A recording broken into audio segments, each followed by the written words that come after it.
नमस्कार मित्रांनो, मी गणेश चौधरी आपल्या सर्वांचं सहर्ष स्वागत करतो परत इकडे. तर आता आपण आलेलो आहे आपल्या सोयाबीनच्या प्लॉटमध्ये. तर हा एकूण 4 एकरचा प्लॉट आहे. तुम्ही दाखवू शकता 4 बिघ्याचा आहे, म्हणजे 3 एकर वरती पण आहे. एक एकरचं क्षेत्र आहे, असं थोडं बैठक केलेलं क्षेत्र आहे. यामुळे तर जी सोयाबीनची व्हरायटी आपण इकडे लागवडसाठी निवडली होती ती होती आपली KDS 726.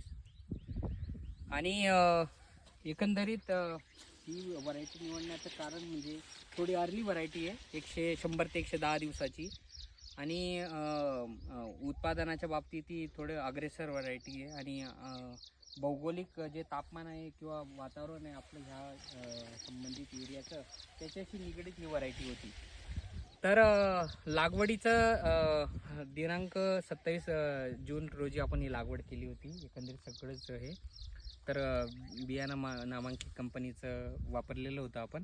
पण सगळ्यात महत्त्वाच्या 2-3 गोष्टी आपण यावेळेस ह्या ह्या ज्या प्लॉटमध्ये काही प्रायोगिक तत्वावर केल्या होत्या, तर त्या मला तुमच्याशी डिस्कस करायचे होतं. एक म्हणजे काय की बियाणं 726 ची व्हरायटी KDS 726 जी फुलेची ती आपण वापरलेली. मला वाटतं तिला फुले अग्रणी 726 म्हटलं जातं. आणि त्यासोबत जे मी तुम्हाला म्हटलं की जे 2 प्रायोगिक तत्वावरती आपण प्रयोग ह्या प्लॉटमध्ये केले होते, ते पहिला प्रयोग असा आहे की आपण ही लागवड बेडवरती केलेली होती. आपण बघू शकता की हा बेड आहे. तर ही जी लागवड आहे आपली बेडवरती केलेली होती. आणि दुसरी गोष्ट की जेव्हा आपण हे बियाणं निवडलं लागवडीसाठी, तर त्यासाठी आपण लागवडीच्या बियाण्याला ट्रीटमेंट केलेली, एक फंजेसाईड आणि इन्सेक्टिसाईडची. तर त्यामुळे सगळ्यात महत्त्वाचं चांगला घटक काय इथला, थोडं आपण एक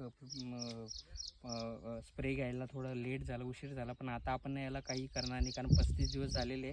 आता फ्लॉवर सेटिंग दिसते आपल्याला, तुम्ही जर बघू शकता की फ्लॉवर सेटिंग होते. त्यामुळे आता इन्सेक्टिसाईडचा स्प्रे घेऊन काही फायदा नाही, कारण परागीभवनाला सुरुवात झालेली आहे.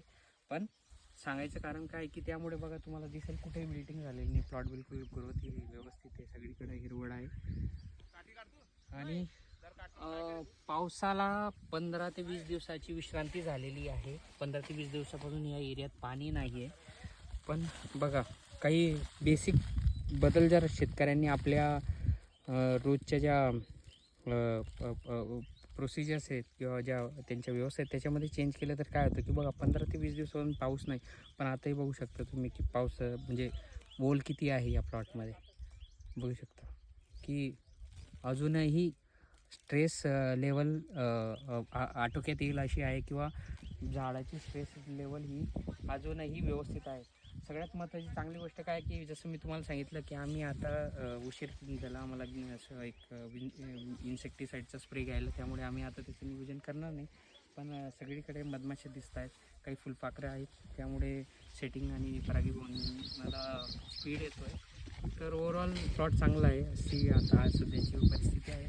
आणि बघूया, देवाच्या कृपेने सगळं काही बरं झालं तर उत्पादनात पण कमीत कमी 7 ते 8 क्विंटल एकरी उत्पादन घ्यायचं आम्ही ठरवलं होतं. तर त्याच्यात महत्त्वाचं काय की जसं मी तुम्हाला सांगितलं की एक तर बेडवरती लागवड केली, आणि दुसरी गोष्ट ही टोकन पद्धतीने लागवड केली.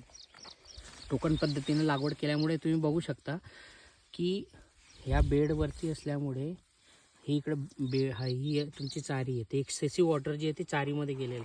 त्यामुळे काय व्हायचं की वापसा लवकर तयार होत होता, आणि अजूनही ओल आहे जमिनीमध्ये.